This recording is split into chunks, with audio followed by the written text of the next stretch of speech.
I really don't want like proper uneven like team. It doesn't sit well with me. It's not kosher. Where are the enemies at? Where are all the enemies at? I want to kill some people. This is for all clansmen that your queen killed.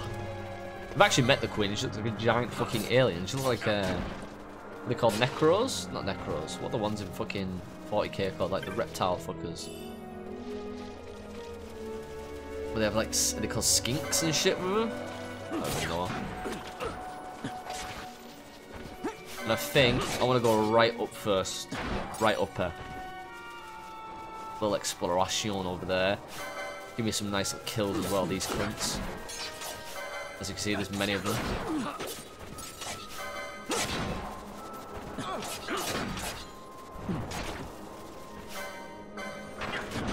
There's so much, like, basically like shitty Tusken Raiders, let's be honest with ourselves. Is there any loot over here? No. There's 2 bridges. Doubt it matters which way I go. I mean, the only thing I don't particularly enjoy about the looting system in this game is that it just seems like it's shit that we just get potions and like Phoenix Downs all the time. Which I guess it's pretty good. You don't have to buy them, but you're not fucking dying. What are my heals? What's Ash doing? Are we running out of potions or something?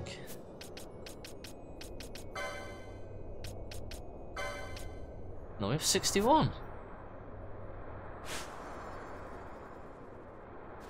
Why is she not healing? Useless fucking bitch. Anyway, we'll have a quick look around this ring. Ring of Sauron. Standard. Earthstone. Standard. So you just use first aid on me, great. 244 gil. I always think now in this game, because you get rewarded for your ranks. I wonder what's my rank? Clan Primer. Maria Guard. Wasn't that what it was last time? And I think I've been back for that. But it's now that when you kill bosses and you go back to the other fucking Moogle guy, that you get his shit. That's fucking cool. I like that. I rate that.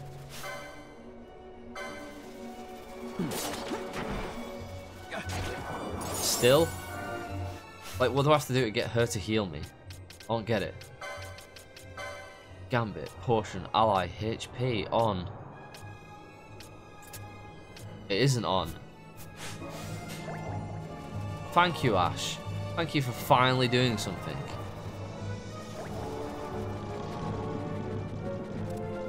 I didn't realise the fucking Gambit was off. I forgot that you need to have a big G unit on.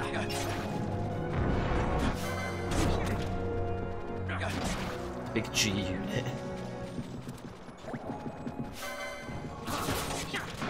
Also got a nice big freeway of ooh, balance. Shit in hell, Bosch is getting fucking dominated from all sides.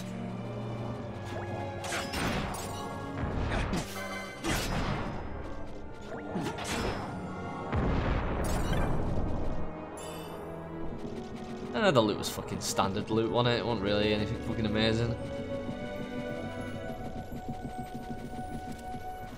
How many of these guys are spawned? Did they trigger their own traps? Clearly not.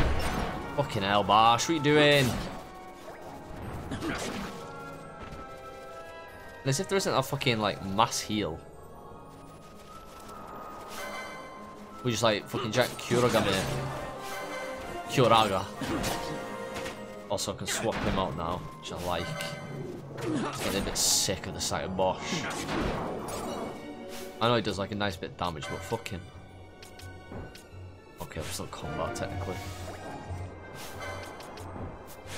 Why can't I get out?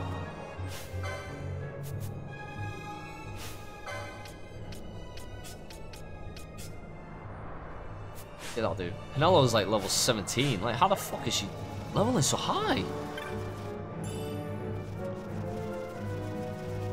Don't worry, people. We only have 2 more fucking zones to run through.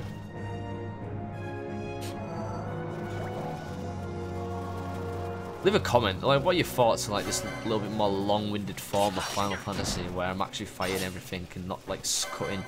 Like when I was doing 10, I was cutting out like large parts of zones. I'd probably show a few battles in the area, just sort of like see like the key area, see some few things until I got to like key points. 13, I did a full playthrough, I shown everything. With 12, I want to sort of do that. I cut out some stuff, like when I run around towns and stuff to buy loot and that, because it's just like, it gives me the time to get, like, it's not interesting. I'm just running from one point to another point to buy stuff. There's not really much to talk about. It also gives me a little bit of a breather, whilst I can still just record, so I'll just edit that bit out. With 12, 10 part 2, I'm also doing this more long-winded thing. I think it really suits 10 part 2 though, because it's sort of like episodic in a way, because you go to like different zones. With that fucking block in there, you see that? I was fucking OP. Yeah, 10 part 2 is very it feels to me very episodic. Like everything just seems like a level. Like you go to a zone, it's like a level. They're never like extremely long. I think the story parts can sometimes be long, but they're never that long. It's like an hour, but with a few combats in. But there's always like an event thing going on, which I kind of like. Even if it's not like the grade A game, but whatever. Game's a game, man. Shit, and I'm just running that. Who's gonna fucking... No one did. Thank God. I was about to be triggered. Someone triggered. I sort of prefer doing it as well, like long-winded. I may not be the most interesting, like, fucking commentator, but I feel like I do try and talk as much as possible. And I think it's better when there's like not a lot of like. There's sort of 2 ways in there you can look at sort of gaming playthroughs. Is that you have someone who talks about the game, which I do quite a lot. I think most of the things is always about the game. However, when you sort of get these like these sort of games, I think teach you like just how to talk. Like I've got a lot better. I try and not have so much silence. I end up just like going on about something for ages. Now, like, it's just sort of like something just clicked. It took ages, but it sort of just clicked. Like, I'll just like spend like how I spent pretty much like for ages talking about fucking Yu-Gi-Oh. Like, who the fuck talks about Yu-Gi-Oh? One of my is it Pokemon or Yu-Gi-Oh? No, it is Yu-Gi-Oh. One of my fucking random favorite videos that makes me laugh is that fat American Asian kid who's playing Yu-Gi-Oh, where they have those card stores, like collector stores. We don't really have them in the UK. We do have them, but they're not like. I feel like in America they seem to be like a big thing because they always like get represented in shows, but never so much in like England or Britain, what you wanna fucking call it. Anyway, he's like there playing a game with some guy. And he's like proper fucking just playing Yu-Gi-Oh. He takes it, clearly tell that he takes it so seriously. He's like just owns that guy. His friend, like some guy, the guy who's playing his friends obviously recording it as he gets his fucking ass into by this guy. It's the fire Asian kid. And he's just like, he's so like, I don't know what you call it. He's like meta-gamed it. He's like theory crafted the fuck, mate. He like just keeps chaining shit. Like he has one turn and he chains so much shit. And he's like, alright, take away blah blah blah, all your life points. And then I do this and this and this, and he beats him in like what feels like one turn, but I'm pretty sure it isn't one turn. That seems a little OP to be something one turn. But I wouldn't doubt that it's possible. That is not impossible. Card games tend to turn that, don't they? Where they have like game-breaking cards. Magic the Gathering's like one of the biggest game in terms of like it has so many game-breaking cards that get banned. Dude, we're fighting so much shit on this fucking side. Shanta's was that Jabala. I have a feeling there's got to be something. There's got to be something big over here. Wyvern, mate. Sneak attack. Didn't this fly away last time? Am I just making that up? I can't fucking hit it. Oh, no one died. Yeah, I don't think it felt like no one was hitting it. Dude, there's so much shit over here. I was right. There's bare loot. So you just got to sort of get your angles. Your 9 HP. You could probably slow it down, but we're sort of looking good. Like, Ash over there healing, we're sort of doing pretty well. I'd rather be playing Vaughn as the main guy, because then probably Barfield will be assisted with some first aid. I might quickly swap him now, actually.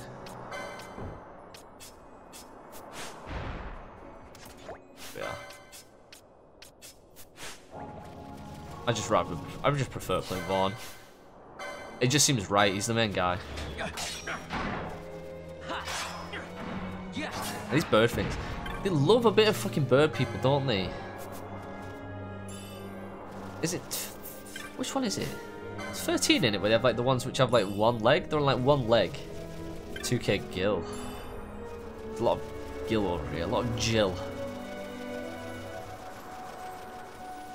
I think it's 13. We have them one leg and they spin around. I love their birdmen. There's always like a common thread in fucking all of them, isn't there? Like just certain type of shit. Like the enemies, they seem very similar all the time. They love their fucking similarities. And I feel like in like the past 5 minutes I've probably had 3 different topics of conversation, and at some point I've just stopped talking about them. But yeah, comment on what you think. Dude, I didn't even realise one of this is fucking red dildo I get. Once again, I was doing it again. Things are spawning back now. Yeah, comment on what you think, if you prefer long-winded or not. I think most people do. Most people just like fucking listening to shit in the background or just seeing the whole thing through without much cuts. I get that. People like just to fucking get to the punchlines, get to the part where you're like, it's funny, get to the funny part, PewDiePie editing. Make it so I look good when really most of my content's just like, well, it's a lot of people in it, they just cut to like, they cut all the fluff around stuff. And get to the good parts. And if you ever watch them live, they're quite boring. Like when PewDiePie live streamed for fucking ages. I don't think I was even subbed to him and it fucking kept coming up that he was fucking live streaming. Before he did he dropped the N-bomb. Ooh, buy some shit. This is the guy we said before. So whenever he's reached his time to give up treasure on it, I'd say the shining bird will peck at your bones, boy. Hello there, adventurer. If you're truly set on going to the Valley of the Dead, I'll give you some advice. The avian there is said to be invincible, but it has a weakness. I'm sure the Urchin Jensen knows something. The Sensi is there, you see. I think it's the berries we got. You can't just go giving people fool advice like that. What if they actually went out and tried to do it? That'd be blood on your hands. That said, if anyone knows the way through the Valley of the Dead, it's the Urchin Jensen. Hard to ask. Is Urchin Jensen even how you say it? I think it's fucking cool I say that. Urchin Jensen. We don't speak our tongue. By the by, you need anything, take a look at my wares. You might be surprised at what you find. That's not even true. They do speak our how we do. Because... Oh, porch. How much does that cost? 5k? I can afford that. Ooh. Oh. Oh. I don't think we even have Cura. It's the first time we got fucking Cura. It took us all this fucking time. Right, we're done with them. Bought some new items. Most notably the bow for Fran and a spear. You don't have the option of saving your game. I think I'll save my game then. Yeah, most notably a bow for Fran and a new lance spear for Bosch.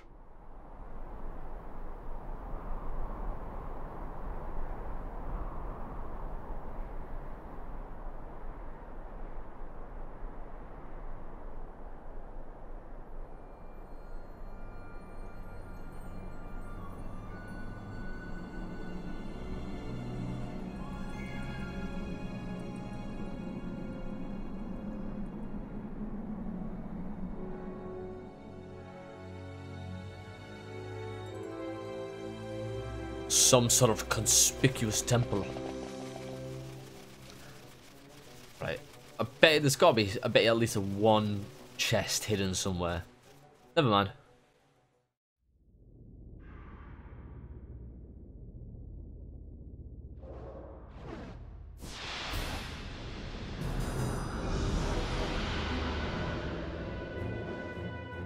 I think I need to change my team up quickly before we get into combat. I need some fucking range. So I need Fran in. I need Balthier out. And then Vaughn out. And Ash, White Mage, Archer. Fran as my lead bitch. And then we do have that iron, which is... where berries at?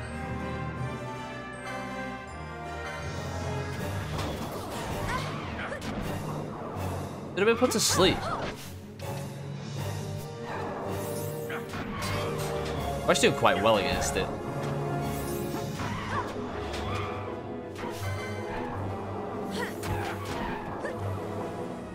Does anyone actually have magic?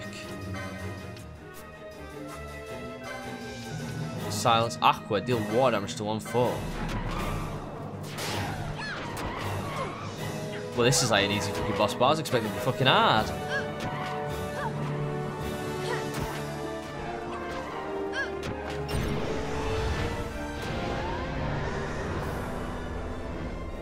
Come at me, bro.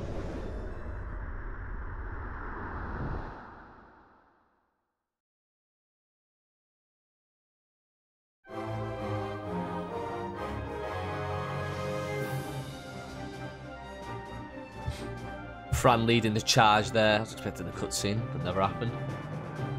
With that bow in her mouth. Congratulations, you've done it.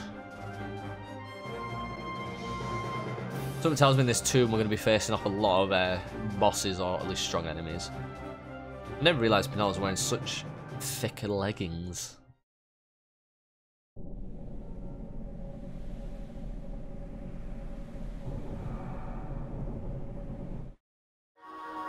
Ancient device stirs. Mr. Bond.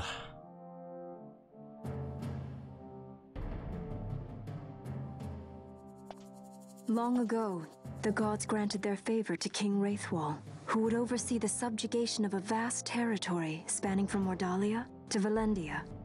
Here he forged the Galtean alliance.